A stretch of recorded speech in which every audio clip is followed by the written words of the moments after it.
One man, 100 girlfriends. It should have been me. Screw the dramatics. The 100 girlfriends who really love you manga might just be one of the best romance manga that has ever been serialized. If not the best. At the very least, it is the be-all end-all and should be end-all of harem manga. Of course, I'm speaking as if it's over. It's not yet. It's far from over. It's titled The 100 Girlfriends, and we're only at like 28 or something. Spoilers, I guess. But I guess for those who don't know, what is The 100 Girlfriends? Well, it follows the story of Rentaro Aijo as he confesses to what is his 100th girl and is rejected for the 100th time. Completely down on his luck and depressed, the god of love appears to him saying, "Hey, I'm messed up a little bit." See, in this world, the god of love writes down on a piece of paper the amount of soulmates someone will have. Normally, it's 1, maybe 2, but he accidentally messed up with Rentaro and wrote down that he will have 100 girlfriends. Thus sets him on his path that whenever he sees someone that is a soulmate, there's this shing, love at first sight. What happens with 2 girls, Hakari and Karane, and the god of love then tells him that, well, if you do not return the feelings to your soulmate, they will die, so good luck. And so he reciprocates the feelings to both Hakari and Karane, with some trouble in the first couple chapters, obviously, and then eventually number 3 comes along, Shizuka, and then AI-san, and then everybody, and we go on and on and on. We meet every type of girl possible, and in this story, we meet girls who are archetypes that I definitely have never even seen or heard before, because at this point I feel like you have to with 100. And yeah, I pretty much could end the review there, but where's the fun in that? Now I decided to make this video. I know that the manga is not done yet. Again, obviously, it's far from done. We're only about a quarter of the way, but I currently have caught up to everything that's out for the manga right now. Big ups to this author, man, for having a title like that, and we're gonna commit to it, and it's still going, and a good thing, it's a really popular manga from what I've seen. It's winning awards, it's selling copies. I just hope it doesn't eventually die out as time goes on. I want to actually see it make it to 100. Now, of course, what initially got me into this manga was the release of the first season of the anime, which immediately has shot up to being one of my favorite romance anime of all time, and I've already watched and re-binged that first season 6 times since it came out. And yeah, I finally decided to jump in and blow through the manga, and it's so good, man. If you don't like harems,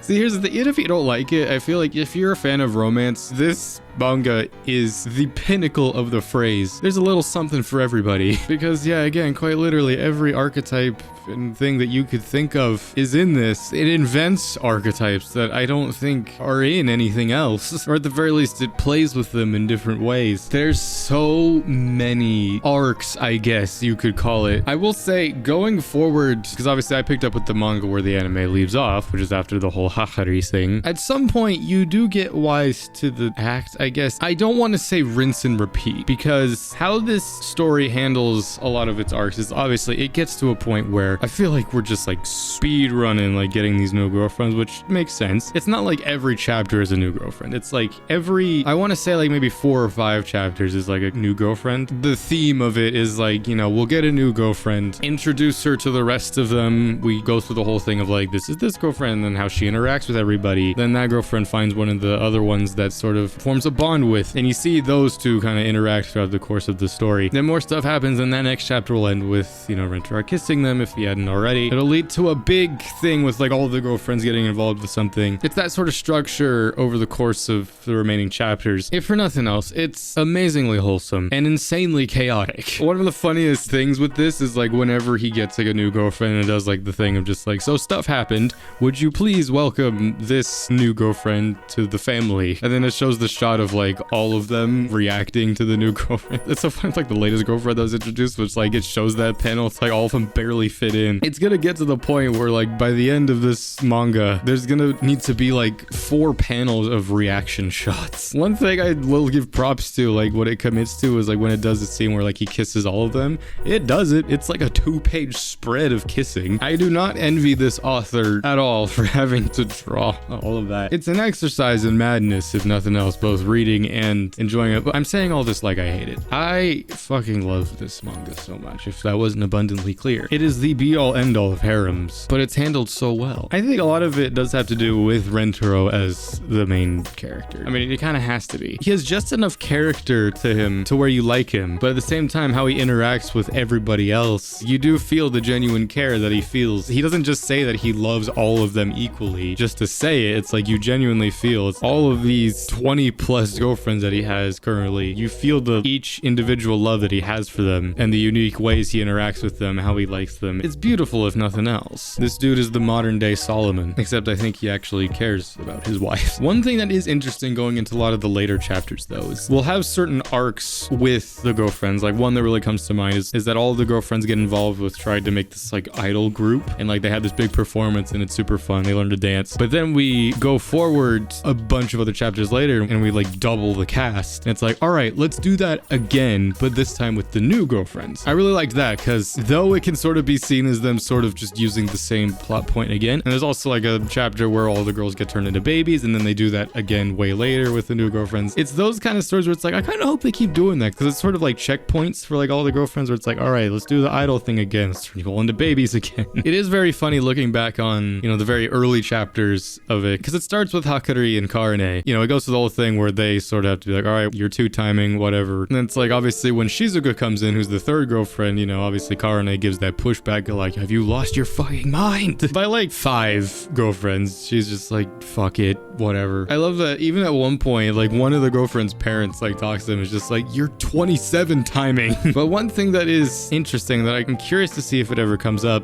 is the whole thing of if he does not confess his feelings to the person, they will die. Is that ever going to be a thing? Like, I wonder if we'll ever get into the idea of the sparks fly, but maybe there's nothing there or something. I don't know. I'm waiting for like a twist of some sort. What if one of his soulmates is a guy? But I guess this is titled The 100 Girlfriends, so maybe not. It's just also hilarious that it's the 100 girlfriends, and so far, conveniently, all of them have been within the same vicinity of each other. There was one at one point, it was the bard girl, where it teased the idea of just like, oh, they fell in love and confessed, but then she's like, oh, well, I'm gonna wander. I will never forget you as long as I live. And then she shows up at his school. She's like, oh, I go to school here. I would love for it to kind of tease the idea of maybe one of the girlfriends is a long distance relationship. Because so far it's just like they all conveniently are in the same area and also conveniently are able to come to the school. Another thing I really do have to praise this manga for is the tone. Because a lot of times it is goofy, fan servicey stuff, but when it gets serious, you feel it. One of the arcs that really comes to mind is when Hahari takes one of Kusari's drugs and becomes a world-consuming hair monster. And it's like an Evangelion-style arc. That was one of those moments where I was just like, what fucking manga is this anymore? And also just one of those things where that happened in the world. It wasn't a dream. Hahari almost destroyed the planet, and we just move on.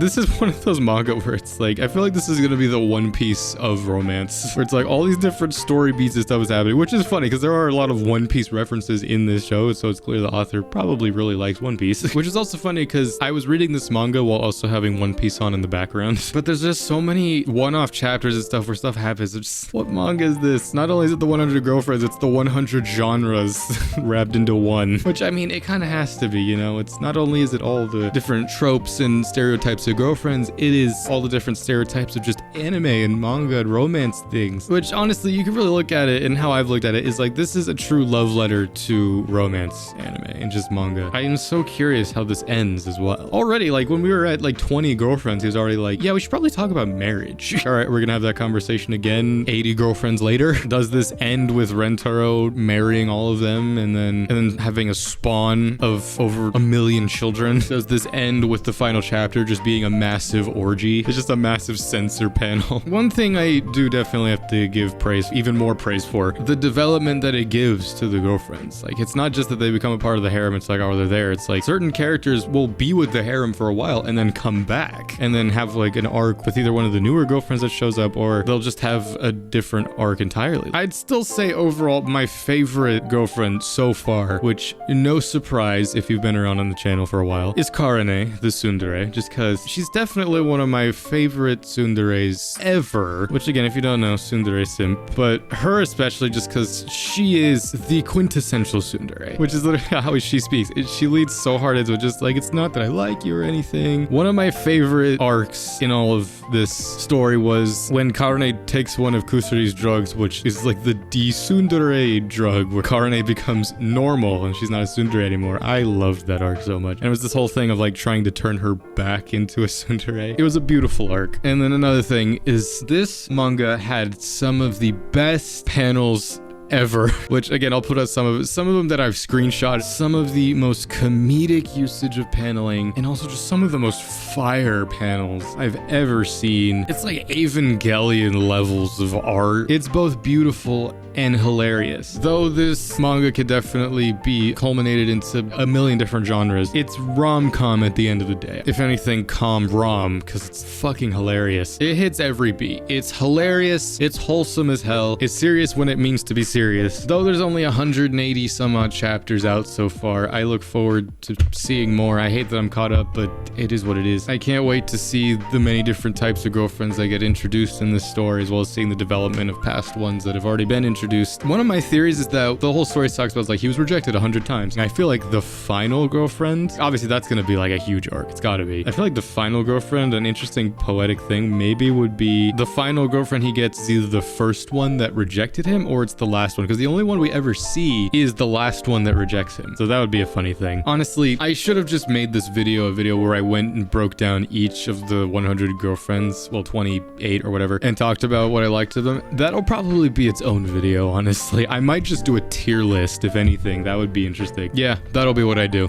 Stay tuned for that in the future. I'll do all of the girlfriends so far. It's hard though, because like the manga's not done, so it would be hard to rank them. It's just like because they're gonna keep coming out. Maybe I'll do it like every 20. I'll do an updated tier list. But either way, this manga is fucking phenomenal. Absolutely read it. Watch the first season of the anime as well. The funny thing is like when reading the mangas, because like there's the in-between chapters where like it has notes from the author. One of the funny ones was it was an interview where it was both the author of this and the author of Love is War and Oshinoko. They were having a fun conversation because I would definitely say they are the titans of romance anime. And the funny thing was the author of this talking about, so how long do you plan on the anime running for? Like, because the anime ends and there's 6 girlfriends in the first seasons. He talks about how I would love to see the anime at least go for maybe 4 or 5 seasons, but it's hard to imagine doing that just from like a budget side of things, just because even getting up to like 15, what he talks about just like hiring voice actors, doing animation work, like that would just be nuts. So it's safe to assume that probably the 100 Girlfriends anime probably won't go that far, which fair enough. I completely get it. It would be ridiculous. Season 2's already been greenlit, but I would love to see it at least get up to when we get to Kusuri's grandma. I don't know. If the anime wants to go for it, I will gladly and love to see it go for it. This is now one of those mangas that I'm probably going to be reading for the rest of my life, because it's probably going to take that long to finish. But if for nothing else, I absolutely recommend it. And yeah,